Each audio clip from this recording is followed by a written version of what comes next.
Welcome to the Divorce Do's and Don'ts show. This is the show that covers all phases and aspects of the divorce journey so you can avoid common, costly, and sometimes permanent mistakes and have a smarter, saner, savvier divorce.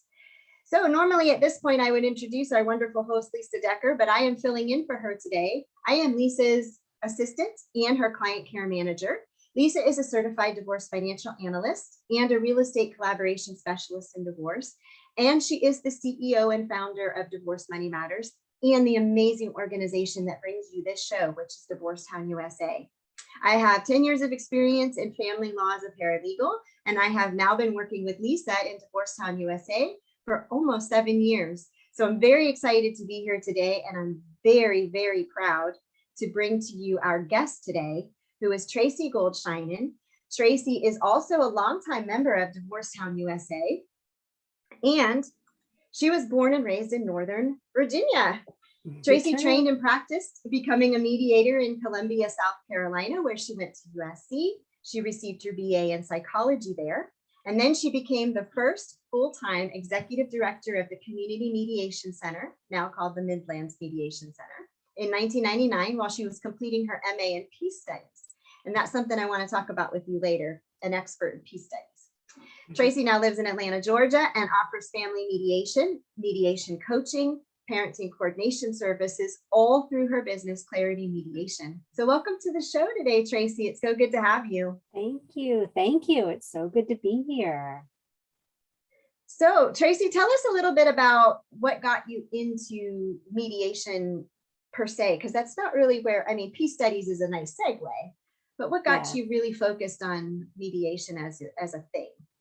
Sure. So in the, I guess, mid-90s, I essentially was introduced to this nonprofit organization called the Carolina Peace Resource Center. And at the time, they were doing conflict management training and mediation training. And I honestly hadn't really heard of those things before as things. I certainly know what conflict is. I know what conflict resolution could be. I maybe had heard of mediation, but I didn't have a good grasp or conceptualization on it. But I also sort of had not a whole lot to do at that time in my life. I was working full time, but that was kind of it. And so I was like, sure, sounds great. I like you. Anyway, I loved it. It really spoke to me. I thought, this is so brilliant to have a planned, structured way for people to work things out so that they can, live together. At the time, though, there wasn't an outlet for mediation, really. There was peer mediation happening in the schools, but in South Carolina at the time, it really wasn't in the courts. It just wasn't available to do as a thing. But also at the same time, there was a group of folks who saw this as a need, and work had begun on the community level to create the mediation center. And so I got into that, and we worked for a couple of years building that structure and building a board and coming up with the programming and all that sort of thing. And by the time we got to the point where we were going to hire somebody, I was full in. I had already started my master's degree in peace studies, and it just clicked. And I thought, I want to be that director. And so I put my name in the hat, and so grateful they hired me. And it was an amazing experience. And then it became my full-time thing. That's great. You guys were really ahead of your time to be able to recognize the need for conflict management on a community level, something that really the courts should know about and should be advocating. I guess that's not how they make their money, but good for you guys to do that at a community level. Yeah. Tell me, just on a personal note, tell us what brought you to Georgia. Why Atlanta? Yeah, so easy answer was my husband's job. He is a journalist. He was working at the newspaper in South Carolina and got recruited by the Atlanta Journal-Constitution, and our kids were really little at the time, so it was a chance to make a move if we wanted to. And I wanted to. I thought this would be great. I'd been in Columbia for 19 years and thought, if we're going to do it, let's do it now. And I love Columbia and I love South Carolina, but the chance to live in a bigger city. So we did this whole pros and cons list. What would be great about it, what might not be so great, and like losing, daily contact with friends was a big one, and leaving Columbia. But then, oh my gosh, all the restaurants in Atlanta and the food. Exactly. And for me, it was, career opportunity. Mediation was happening in the courts here already. So I was very hopeful that I'd be able, and I did get into that with the court system. So the pros outweighed the cons. We made the move in late 2007, really early 2008 sort of. And yeah, that's what brought us here. That's excellent. And I know too, I'm super familiar with your website because like I said, you've been a Divorce Town member for a long time, and we love what you do for clients, and also in conjunction with the Amicable Divorce Network, helping people do this better and cleaner and healthier. And so I know because you're based in Atlanta, that might limit some of our viewers, because actually we'll have viewers from all over the world. But I also want people to know that you do have some resources on your website that anyone can access, and it doesn't matter where they come from or whether or not they can actually specifically use your services in Georgia. So I do want to put that out there to our audience, that as I know you have a Clarity workbook, I think, or a map, Clarity guidebook, something like that. I remember reading. And so anybody could use that information, and it's extremely helpful, especially to couples in conflict, in that, which is really our focus today. So tell us a little bit more about that. Expand on how people in conflict, why it is that they could find clarity through mediation, because that conflict and then settlement, those two things sound like they're at odds with each other. Yeah, it sure does. And the idea of working with somebody that you're in conflict with, it can just sound overwhelming in the beginning. And then particularly for divorce, of course, it is literally a dividing, a splitting, a breaking up. So again, the idea of collaborating and working together to get that done doesn't always add up in people's minds at first, but of course, to do it well and the best way possible so that it stays, I like to use the word civil, it stays nice and civil. You can maintain the level of respect and kindness, and particularly if there's kids, of course, you can really keep them at the forefront of your plans for them. And to do that, you have to collaborate. You have to work together, even if you don't really like each other so much right now. And mediation creates the space for that. It gives sort of formalizes that conversation. So it's not just the two of you in the kitchen having the same sort of triggers and arguments that you have for so long. You've now got a neutral third person helping monitor that conversation to keep it on track, keeping you keeps you organized so you handle an issue at a time and don't throw it all in there all at the same time and it gets real confusing. And then again, just formalizing the creating of a space to have a conversation. Something about that just gets you going differently than when you're left to your own skills during a really, really hard and painful time. I agree. And let me just quickly ask you along this line of thought, because you do have couples that work better together in a divorce. I know that always sounds so weird, but more and more couples are making the conscious decision we're going to get divorced. Let's do it the best way for our family that we can. Even if there aren't kids, it's still always, the more control you have over the process, obviously the better the outcome is going to be for both of you. But in this case, you had mentioned, having mediation as a space for people to come in and to start a conversation. So should they come in just the two of them with you, or should they come in with attorneys? Or tell us when it's good to do it one way and maybe it's better to do it the other way. Because I think sometimes people have their own specific idea of what mediation should be, and maybe you can clarify that for us. Yeah, thank you, for sure. That's a great question. And the answer generally is around the clients themselves and their comfort level with navigating the process, let's say without an attorney, and their trust level with each other. So if both of those things are good, you can mediate your divorce without an attorney. If you have legal questions, then yes, definitely go consult with an attorney. And then some folks are going to feel more comfortable going ahead and hiring an attorney to have them as their advocate and guidepost through the whole process.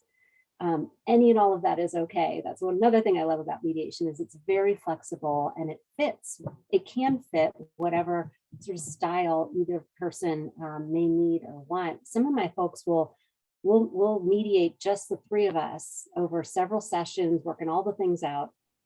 And then we write up the draft mediation agreement, and then they take that to an attorney separately to have it reviewed, just to make sure that they've covered everything that they should, that they get a second, like, yes, you've done well from a legal expert. So that can be very reassuring.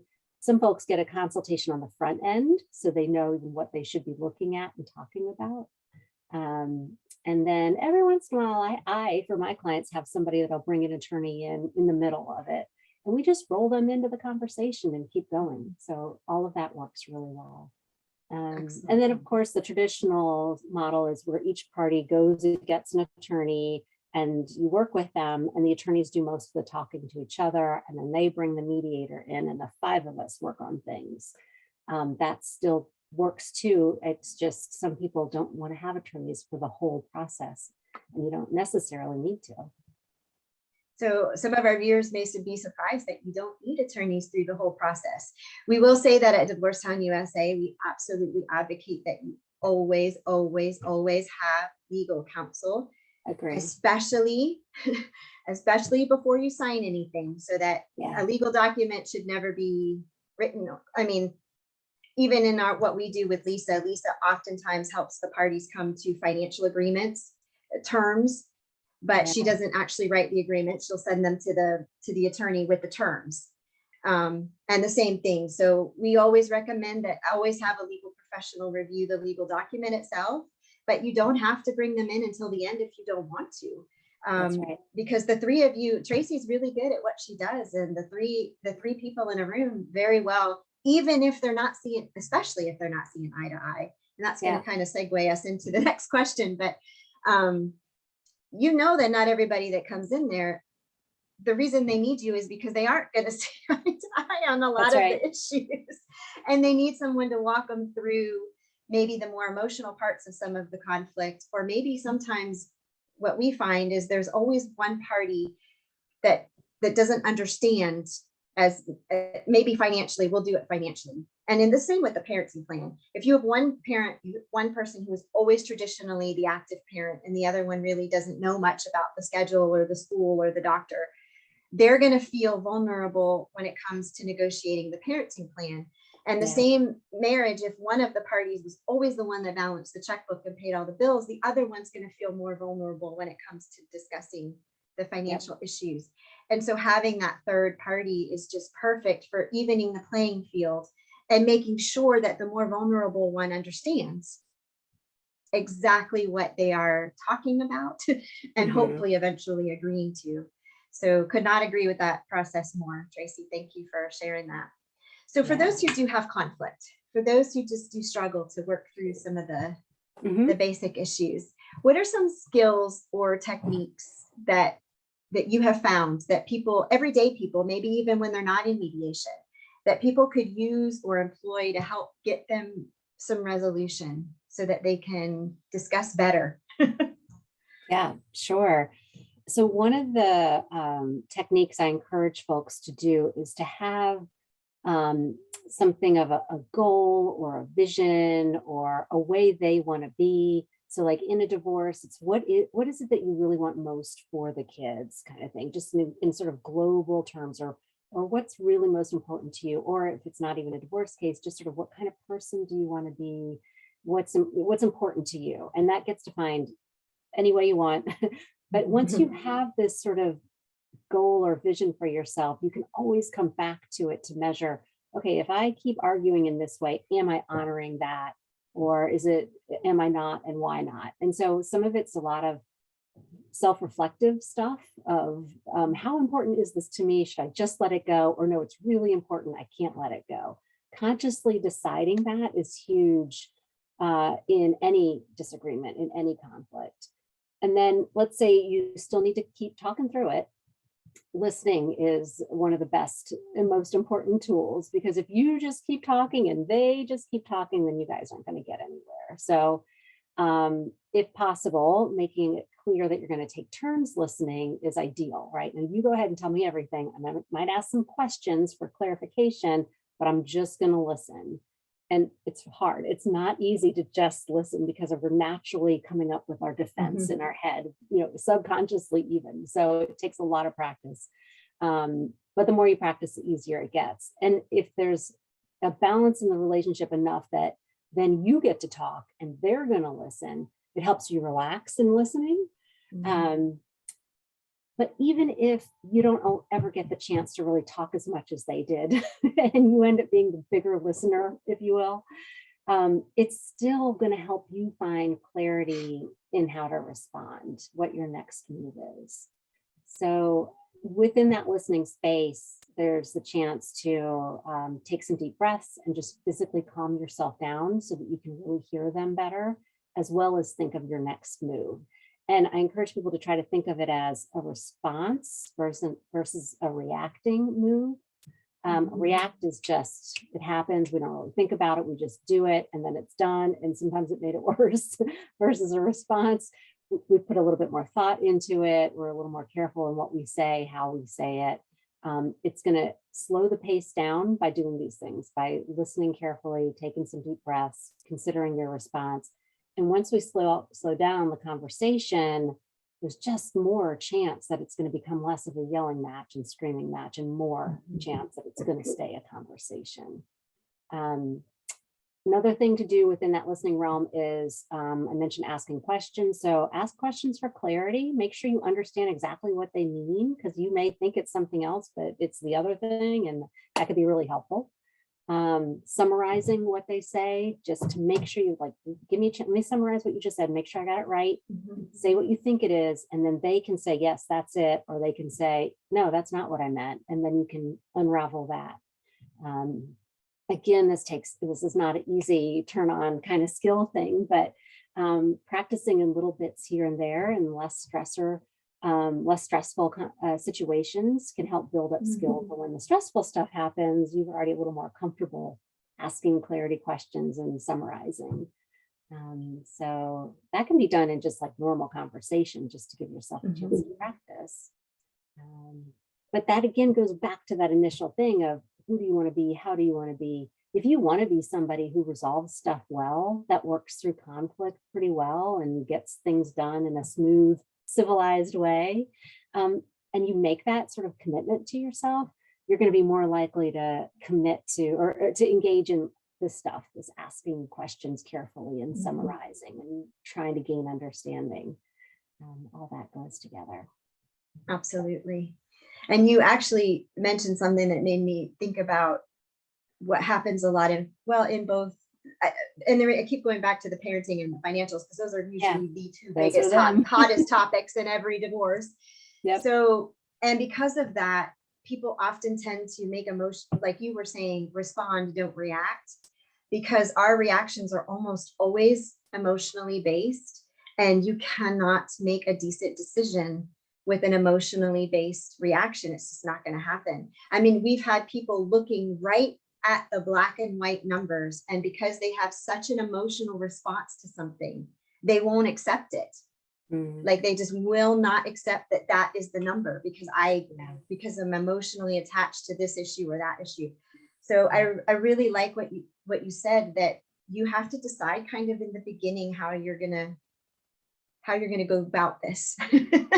And let me ask you really quickly, and I'm putting you on the spot a little bit here, so I'm sorry for that, but this came up. We're actually starting to get into a series of episodes about high conflict, because as you know, you're part of the Amicable Divorce Network, and we work partnering with the Amicable Divorce Network, and we love amicable divorces, but we're finding more and more people who just through no fault of their own are finding themselves in these ridiculously high conflict situations. So I want to talk a little bit about the difference between court mandated mediation, I should say. So when the judge says you must mediate before I'll even talk to you, for example, versus a couple who says, we're going to decide when we mediate, where we mediate, who we're going to mediate with. Tell us a little bit about the differences and the pros and cons of that. of each? Sure. Yeah. So just perfect the way you described it. One is having a judge tell you what to do and when to do it versus you choosing what you're going to do, when you're going to do it, and who you're going to mediate with. That self-empowerment, that control is huge. During divorce, you feel like everything is out of control. You don't know what's going to happen. There's a lot of unknowns and a lot of uncertainties. So if you can have one huge part of the process be in your control, I think that gets you that much farther ahead in the mental stability scene of the whole thing, right?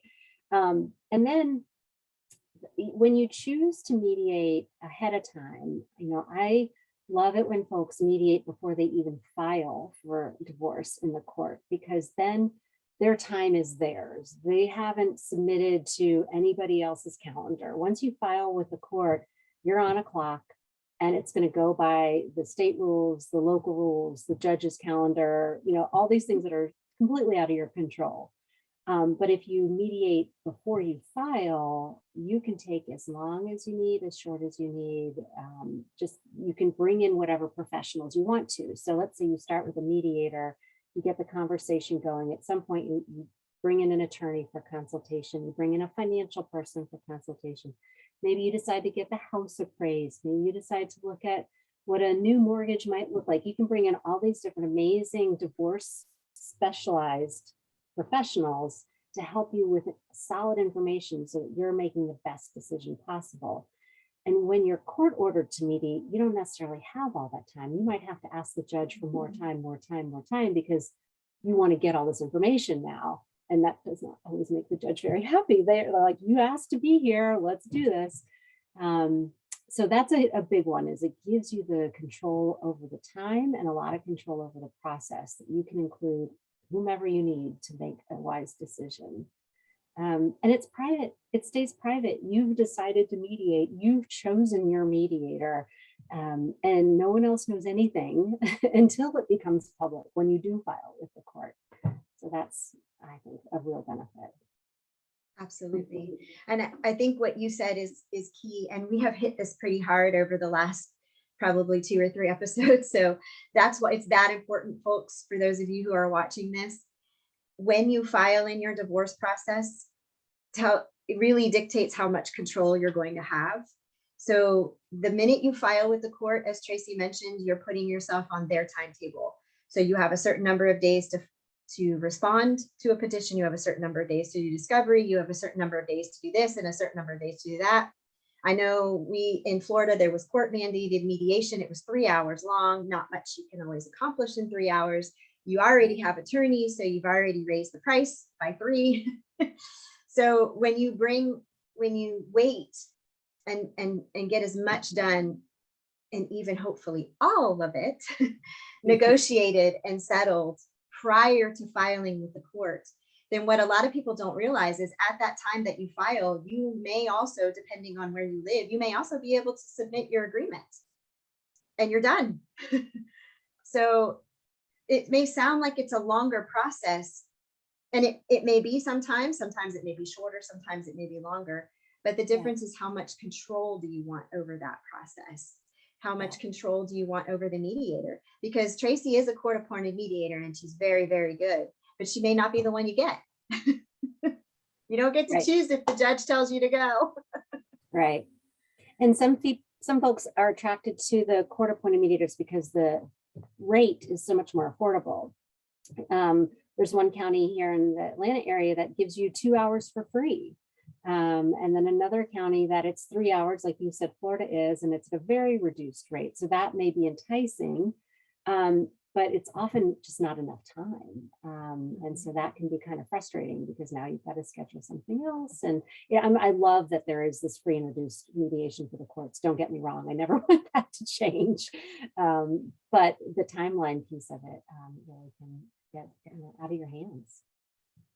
Well, and I want to point to that too a little bit, that if you do find yourself in a situation where court mandated mediation is your only option for whatever reason, what Tracy has already said and suggested, to get all of your documents, as much as you can possibly collect beforehand, because unprepared mediation rarely gets anywhere because you just don't have anything to refer to. How can you make an informed decision if there's no information?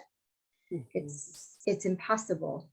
So you've given us some really, really, really good things to think about today, Tracy. And I hope that our viewers will take that away, that they'll think about this process for a little differently, as opposed to, oh, I have to do this because the judge told me to, I may just be able to go in here and resolve everything with the right attitude and the right documents. So thank you for that. We really appreciate it. Do you have any last minute advice, any suggestions for our viewers today? Some little nugget you want them to take away?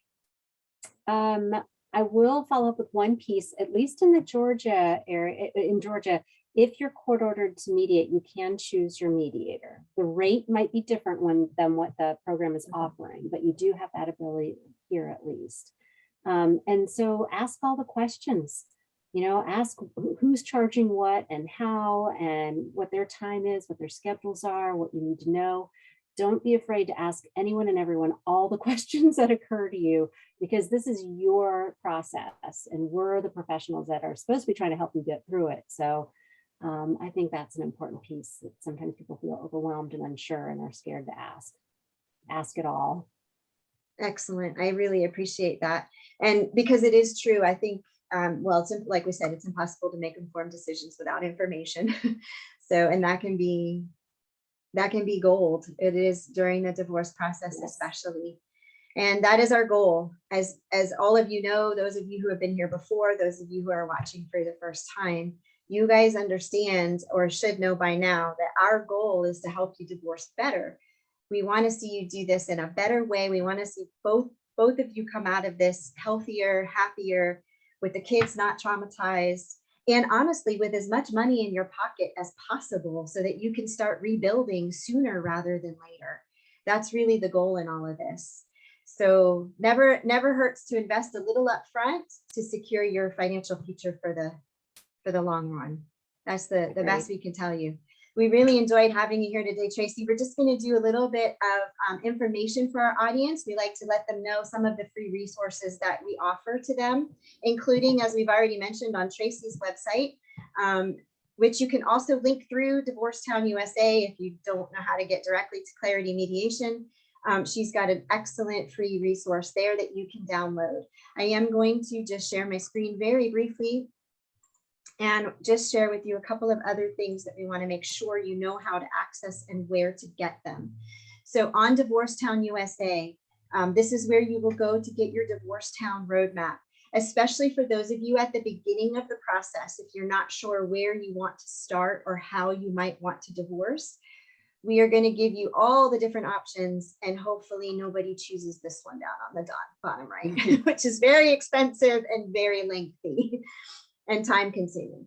And so traumatic. We want to see, and traumatic. Thank you, Tracy, and traumatic. So download your roadmap. It comes with an ebook, and it will help you, give you some ideas of why, for example, you may start with Tracy, why you may start with a parenting person, or why you may start with Lisa as a financial. There are different reasons why you want to start in different places, and we're going to try to help give you some clarity through this roadmap. Also, for those of you who are starting the process, or if you're in the middle of it and you don't feel like you're getting all the information you need, please go to divorcemoneymatters.com and download your free divorce financial fitness kit. It has a worksheet in there that will give you a list of documents you should be looking for. It will also give you some questions to think about when you do meet with an attorney, whether it's before, middle, or end of the process, so that you know what you're asking and you get the most out of your time with the attorney. And also, we have, as another resource, the Divorce Help and Hope support group. For all of our viewers today, Tracy will be moderating the support group this Thursday at 12. That's our next meeting. So please join us, and you can ask Tracy any questions you might want then. This you access through meetup.com, search the Divorce Help and Hope group. And finally, what we have coming for you next week. As we mentioned before, the month of March is devoted to divorcing better. So part 3 of our Divorce Better series is going to be DIY divorce done right. Now, you've already heard us say that we never advocate DIY divorce. So why are we bringing you a show about it? Because Patricia Van Haren, one of our Divorcetown USA attorneys in California, has developed an attorney-assisted DIY divorce program, and she's going to tell us a little bit more about that next week. So we want to thank all of you for joining us. We really appreciate you visiting us. We hope you've gotten some clarity through the idea of mediating, especially from our wonderful guest, Tracy Gould Sheinin. And we'll see you all here next week, same time, same channel, new topic, new guest. And as you know, we are always committed to helping America divorce better, and indeed the world, one family at a time. Thank you for joining.